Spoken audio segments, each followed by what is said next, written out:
오늘 누가복음 17장에 나오는 나병 환자 10명이 깨끗함을 받는 사건은 예수님께서 예루살렘에 가시기 위해 사마리아와 갈릴리 사이의 지역을 지날 때 일어난 일입니다. 당시 사마리아 사람들과 유대 사람들은 서로 원수처럼 지냈습니다. 특히 갈릴리 사람들과 사마리아 사람들은 지역 경계선을 중심으로 서로 죽고 죽이는 일들이 허다했습니다. 그래서 그곳에는 일반인들은 거의 살지 않았습니다. 그런데 사람들이 거의 살지 않는 그곳을 은신처로 삼고 찾아오는 사람들이 있었습니다.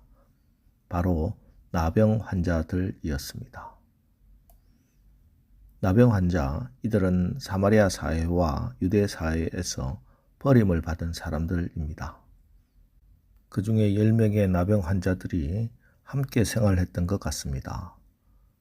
그리고 주님께 돌아와 감사한 사람이 사마리아인이라고 한 것을 볼 때 유대인과 사마리아인이 섞여 있었던 것 같습니다.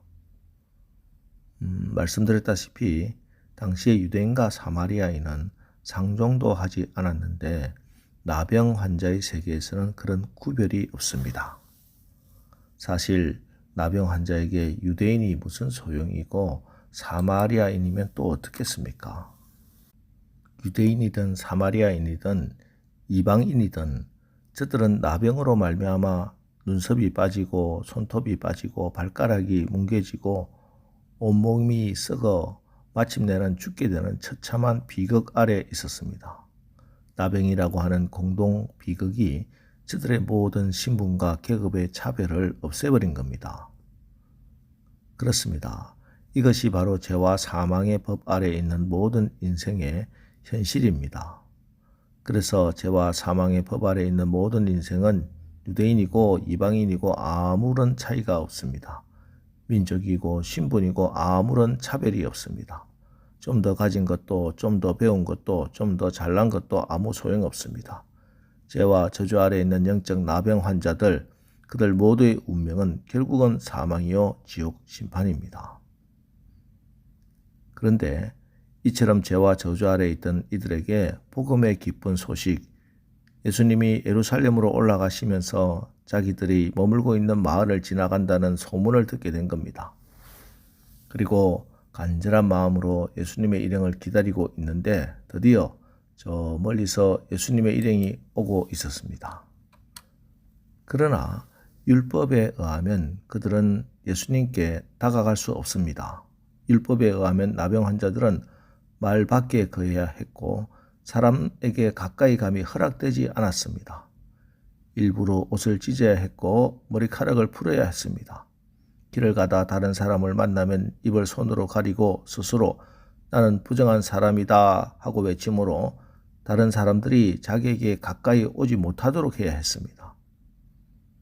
말 안에는 가정과 행복이 있지만 율법에 의해서 저들은 그 행복으로부터 격리되어 어둠과 슬픔 가운데 비참하게 살아야 했습니다. 그래서 오늘 본문에 뭐라고 기록되고 있습니까? 12절 한 마을에 들어가시니 나병 환자 10명이 예수를 만나 멀리 서서 그렇습니다. 율법으로는 이들은 도저히 하나님의 은혜의 품에 천국 잔치에 참여할 수가 없었습니다. 그런데 어느 날 이들에게 복음의 기쁜 소식이 들려왔고 주님을 만났고 나병으로부터 깨끗함을 입었습니다. 어떻게? 13절 소리 높여 이르되 예수 선생님이여 우리를 불쌍히 여기소서 하거늘 우리를 불쌍히 여기소서 은혜를 구합니다. 그렇습니다. 죄와 사망의 저주 아래 있는 인생에게 예수님을 아는 것, 예수님을 만나는 것, 예수님의 은혜를 입는 이것이 유일한 소망이요 생명입니다. 그런데 이 은혜가 임하는 통로가 있습니다. 바로 믿음입니다. 14절 보시고 이르시되 가서 제사장들에게 너희 몸을 보이라 하셨더니 그들이 가다가 깨끗함을 받은지라. 가서 제사장들에게 너희 몸을 보이라고 하십니다.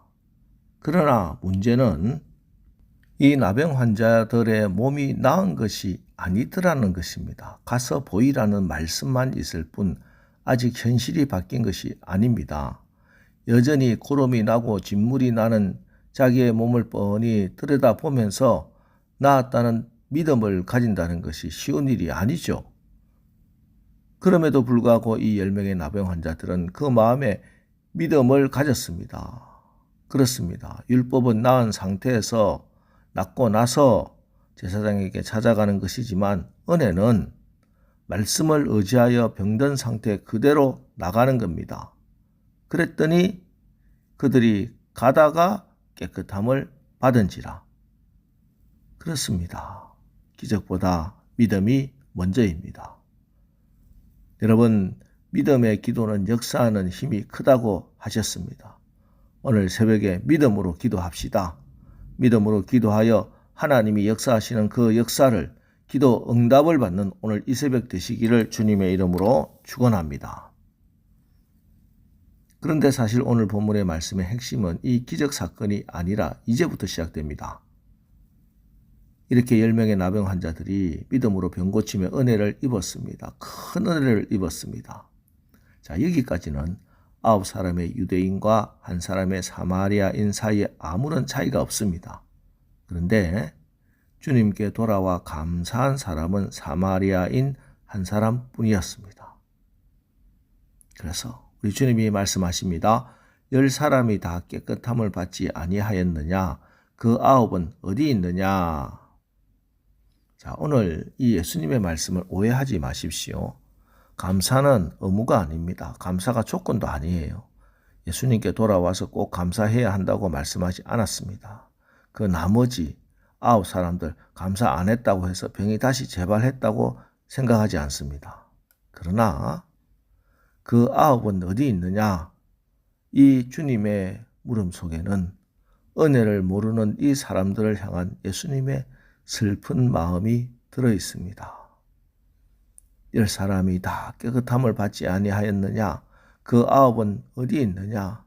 이 이방인 외에는 하나님께 영광을 돌리러 온 자가 없느냐? 오늘 우리의 귀에 주님의 이 음성이 들려야 하겠습니다. 감사를 몰랐던 9명의 나병 환자는 육신의 고통이 멈춰졌기 때문에 더 이상 예수가 필요하지 않았습니다. 기적을 완성하지 못했습니다. 기적 이후에 진짜 복을 놓쳐버리고 말았습니다. 이 얼마나 큰 불행입니까? 그러나 한 명의 사마리아 사람은 육신의 병 고침을 감사함으로 영혼까지 구원을 받았습니다. 땅의 것 감사함으로 천국까지 축복으로 받아 누리게 된 것입니다. 여러분, 감사는 축복의 매듭과 같습니다. 매듭이 없는 새끼줄이 부러지고 말듯 감사가 없는 축복은 그 복을 지속할 수가 없는 것입니다. 오늘 하루 감사로 기도하시고 감사로 하나님의 기적을 보고 감사로 하나님 앞에 영광을 돌리고 감사로 은혜를 매듭짓고 감사로 더 큰 복을 누리는 하루를 살아가시길 주님의 이름으로 축원합니다.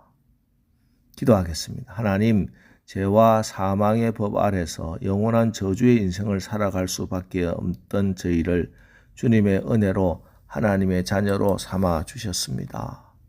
주님, 그럼에도 감사를 잊어버리고 불평과 원망함으로 하나님의 더 크신 은혜를 누리지 못하고 살고 있지는 않은지 오늘 말씀을 통해 그 9은 어디 있느냐 하시는 우리 예수님의 음성을 듣고 우리에게 이루시고자 하는 하나님의 크신 축복의 주인공들 다 되게 하옵소서.